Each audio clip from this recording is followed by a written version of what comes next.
Welcome to the Delmarva Almanac. Each week we connect you to the best of Delmarva. Like other almanacs, our aim is to tell you a little bit about our past, our present, and events in the near future. I'm your host, Dana Kester McCabe. Jack Knight is a prolific artist. He paints large canvases with geometric shapes and patterns in brilliant colors. He's a product of the modernist and pop art movements, which distracted him from his boyhood love of sports. When I was in high school, I saw a slide of Picasso's Three Musicians, and I saw a painting of Stuart Davis's Lucky Strike. I don't know if you recall that. But I thought those two things were really cool. And when I went to Buffalo State College, right across the street was the Albright Knox Art Gallery, which is world-renowned for modern and contemporary art. So I would go there, 3 or 4 times a week and see these huge paintings like Frank Stella, which were 10 feet by 13 feet. Rosenquist paintings that were 30 feet long, Andy Warhol's pieces. So I would say I was influenced basically of the artists from the 60s and the 70s for the most part. Many people who decide at an early age that they want to be an artist find it necessary to have a day job to make ends meet. Eventually, their art fades into the background, and they are lucky if they still get back to it when they retire. But Jack is an exception. He had 2 parallel careers. For me, even though I had a career in the railroad industry for 32 years, most of it was in management positions. To me, it was a means to an end. I mean, basically, my railroad career subsidized my artwork. So once I got home at 4 or 5, whenever I did, I had enough money to pay the mortgage and buy art supplies. And then I had the weekends. The one thing I've noticed, which is different now that I'm retired, this is what I always wanted to do. I just wanted to paint every day, make art every day. Now I can do it. So the end result was all these years in retirement, someday I'll be able to have a studio and I'll do it every day. So now that time is here and it's great. Sometimes it's overwhelming. I just can't believe how nice it is. Since I don't need to make a living off my art, I can do exactly what I want with my art. I don't care if people like it or they don't like it, but I am perfectly content on what I do. And then sometimes I sell a painting, sometimes I don't. But every day I'm just enjoying the art that I'm making. Jack's basement studio is flooded with light and color. The walls are covered with paintings. He also sculpts what he calls constructions or collages of painted shapes and eccentric found objects. Everything from plastic dining utensils to old toys to scraps of wood molding. They are very much the 3-dimensional embodiment of his paintings. He describes his work as a spiritual expression of something inside him. Yet while he has dedicated his creative pursuits to expressing that inner vision, Jack has kept an eye on the business of art. He has a prestigious resume of exhibitions and continues to look for venues to show and sell his work. I belong to, of course, the Real Harpeth Art League, so you get to put a piece in the members' exhibit every summer. I belong to the Art Institute and Gallery in Salisbury. They have a fall exhibit right now, so I have a piece in there. I belong to the Academy Art Museum in Easton. Easton's a great little town. And that's a nice museum, so I get to put a piece in there every year. I also have entered an exhibit in Annapolis at the Maryland Federation of Arts. There's an exhibit there, so I have a piece in there.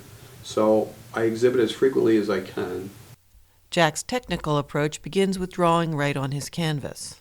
What I start out with is that after the drawing is done, I decide what color I want to do the border. I used to do the border last, and I found out I'm not going to say it's easier, but it makes more sense for me to do the border first, and then the colors and the shapes and the forms accordingly will work inside that colored border.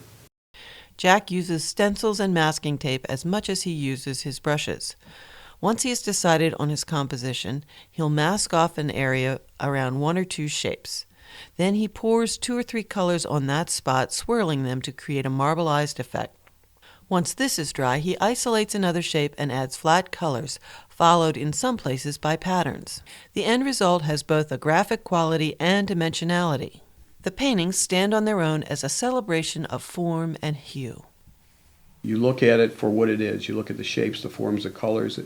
If it's something you enjoy and something is pleasing, then I feel that I'm successful, that that's what it is. And then, of course, there's other painters that they paint. They're pastoral. They want to teach a lesson. There's social commentary painters. There's a whole gamut of things. But for me, it's basically just a visual statement, and that's what it is. So it's a part of me in a way. I always do paintings that are based on a series.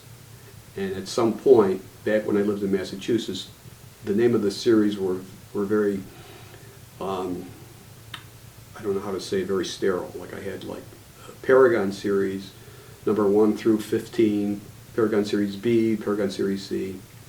I needed to have something to categorize the paintings, so I had to have some kind of title. Then I wasn't titling them at all.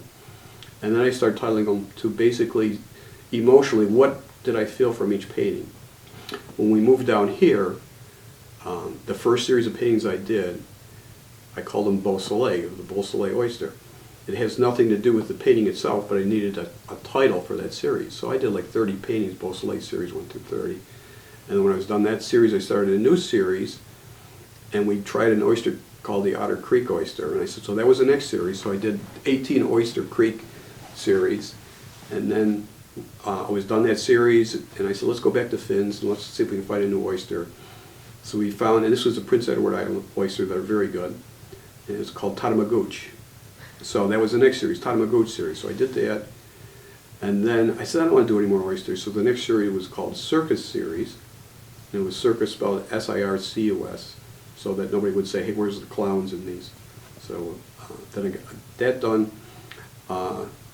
We had a pet terrier dog for 9 years that we had to put away over Christmas. So we were really upset over that. But we got a new puppy in March, a little mutt, and we call her Abby. So this new series is Abby Rose series. I'm not a dreary person. I like to be happy. I like to tell jokes. I like to kid around, things like that. So basically, life for me is very positive.